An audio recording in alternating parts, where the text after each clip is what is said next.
avec les rameurs de réserve du 8. Disons que là, nous avons fait une bonne opération parce que ces rameurs ont fait meilleur temps dans leur dernier parcours, c'est qu'ils ont progressé régulièrement. Et ils sont dans une fourchette, disons, de 6 à 7 secondes des meilleurs, ce qui, pour nous, constitue une bonne performance, compte tenu que je dis bien que c'était des rameurs de réserve, c'était absolument pas un bateau titulaire. Tenante du titre, l'Allemagne de l'Est, tout là-haut, à la ligne d'eau numéro 1, invaincu depuis 1977, le bateau allemand qui n'est pas tout à fait prêt. Vous avez vu le numéro 4 lever la main. Dans ce bateau figure un certain Dissner qui était déjà dans ce bateau en 1974 à Lucerne avec son frère Walter, 4 fois champion du monde et une fois champion olympique. Un superbe palmarès pour Dissner qui est aujourd'hui avec Kons, Sennewald et Greiner. À la 2, la Pologne, 3e à Moscou. Dans ce bateau, 2 hommes ont été modifiés.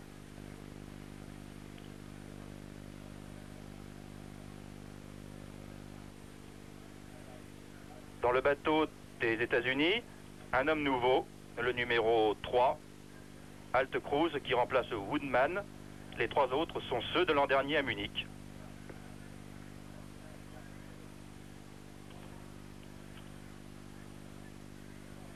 À suivre donc, Bernard, la ligne d'eau numéro 1 surtout, avec l'Allemagne de l'Est. Oui, l'Allemagne de l'Est, mais enfin, il faut raconter aussi avec la Tchécoslovaquie, les USA et l'URSS. Je pense que c'est les 4 équipes qui vont se disputer les 3 médailles. Dans l'Allemagne de l'Est, c'est vraiment un nouveau bateau. Il y a 2 rameurs champions du monde junior de l'année dernière. Ça montre quel est le niveau des meilleurs juniors allemands de l'Est. Les Britanniques ne sont pas encore tout à fait prêts. Vous avez pu le constater avec le numéro 4 britannique. Premier départ et un bon départ du 4 barré, avec donc de haut en bas l'Allemagne de l'Est, la Pologne, les États-Unis, la Tchécoslovaquie, l'URSS et la Grande-Bretagne. Le bateau tchécoslovaque, numéro 4, tout en rouge. À sa gauche, l'URSS et l'Allemagne de l'Est.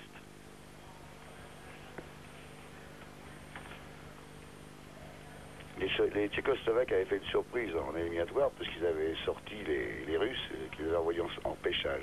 C'est vraiment une surprise. Ce qui n'est pas une surprise en revanche, c'est de voir la caméra travelling suivre ces épreuves.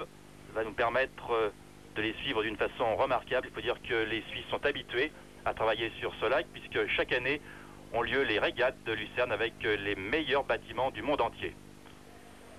Les Britanniques, qui ont toujours présenté de grands rameurs, un petit peu en perte de vitesse tout de même par rapport aux années, disons, 60 ou 70.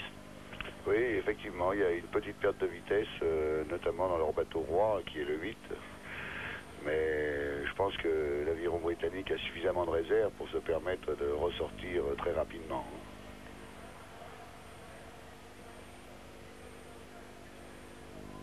Il semble que ce soit l'Allemagne de l'Est qui ait pris la tête, mais enfin, non, eh bien pas du tout. C'est au contraire l'Union soviétique, à la ligne d'eau numéro 5, vous venez de le voir, là, qui est passé avec quelques mètres d'avance sur l'Allemagne de l'Est, qui maintenant semble prendre l'avantage sur l'URSS. Voici le passage aux 500 mètres. L'URSS, la RDA, avec 12 centièmes de seconde de retard seulement. Ce qui excuse ma petite erreur de tout à l'heure, en croyant avoir vu passer l'Allemagne de l'Est. 12 centièmes, ça représente vraiment peu de choses en aviron, étant donné que les bateaux avancent, disons, entre 15 et 20 à l'heure. Et dans le 4 barré russe que l'on voit en ce moment sur l'image, il est entièrement renouvelé, mais il est formé de 4 rameurs, champions du monde à 8 l'année dernière.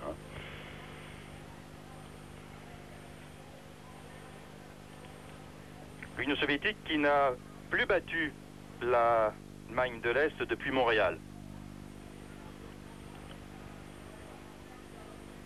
La RDA en blanc, tout là-haut. on aperçoit la pointe du bateau des États-Unis.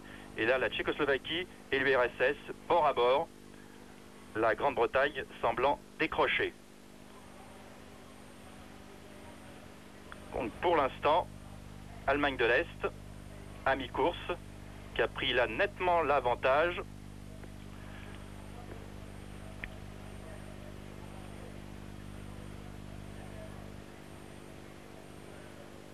Ces rameurs sont puissants au train. Hein. C'est vraiment au train que les courses ont fait la différence pendant la course hein, maintenant. J'ai pu constater que le barreur était à l'avant du bâtiment et que l'Allemagne de l'Est comptait 1 seconde et 68 centièmes d'avance sur la Tchécoslovaquie, l'URSS étant en 3e position. Ensuite, États-Unis, Grande-Bretagne et Pologne. Je pense que les Russes sauraient bien de se méfier des États-Unis. Les États-Unis ont un finish assez remarquable. Et s'ils ne prennent pas attention, il pourrait bien leur arriver un accident. Pologne, Grande-Bretagne, on remonte là. États-Unis, Tchécoslovaquie, URSS. La pointe du bateau numéro 6, c'est la Grande-Bretagne, et tout en haut, l'Allemagne de l'Est. Donc pour l'instant sur le podium, Allemagne de l'Est, Tchécoslovaquie, URSS. Mais on est encore assez loin de l'arrivée. Et les Tchécoslovaques confirment bien leur éliminatoire et prétendent à une médaille, et je dirais même qu'ils cherchent à gagner la plus grosse. Hein.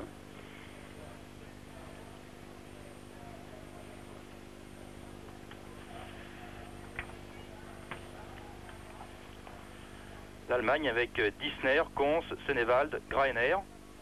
Les voici dans l'ordre là-haut.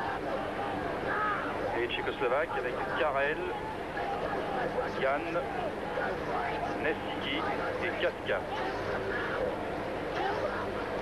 Les Allemands qui semblent maintenant nettement en tête aux 1500 mètres.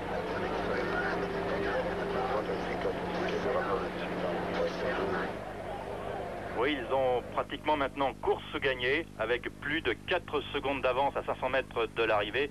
C'est pratiquement un handicap qu'il est impossible de remonter pour des équipages. Mais la bataille va être rude pour la 3e place, je pense, entre les États-Unis et l'URSS.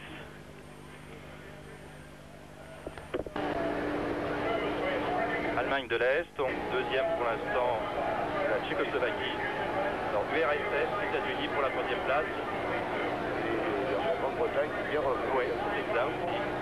Pour l'instant, les caméras ne montrent pas le bâtiment britannique, mais qui revient fort bien. La ligne d'eau numéro 10. Pour l'instant, nous restons bien entendu sur la ligne d'eau numéro 1 avec l'Allemagne de l'Est. Il y a course gagnée, plus de 2 longueurs d'avance Pour la médaille sur la Tchécoslovaquie. Pour la médaille de bronze, ça va être juste entre les États-Unis et l'URSS. Les deux bateaux étant pratiquement bord à bord. Vous l'avez dit, dans le finish, là, j'ai l'impression que c'est un avantage sur les Russes. Allemagne de l'Est, donc, première victoire en 4 barrés, c'était prévu. Deuxième, Tchécoslovaquie. Et 3e, oh là là, États-Unis. Mais de très très peu, vous avez entendu les 2 sonneries sonner presque en même temps. Une très belle bagarre en fin de parcours entre les États-Unis et l'URSS pour la médaille de bronze. C'était votre pronostic d'ailleurs, Bernard. Oui, oui, quand j'ai vu qu'il n'y avait pas trop d'écart entre les Russes et les USA à mi-parcours, connaissant bien le finish des USA, c'était sûr que les Russes devaient se méfier.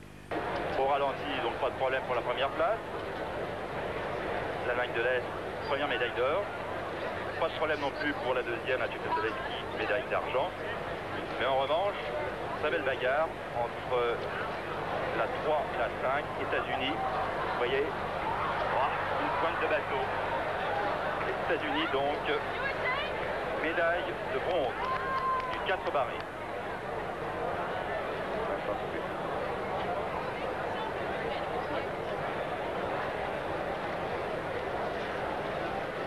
Isner, Kons, Senewald, Graener. Voici les 4 premiers médaillés de ces championnats du monde. Ils sont barrés par Andreas Gregor.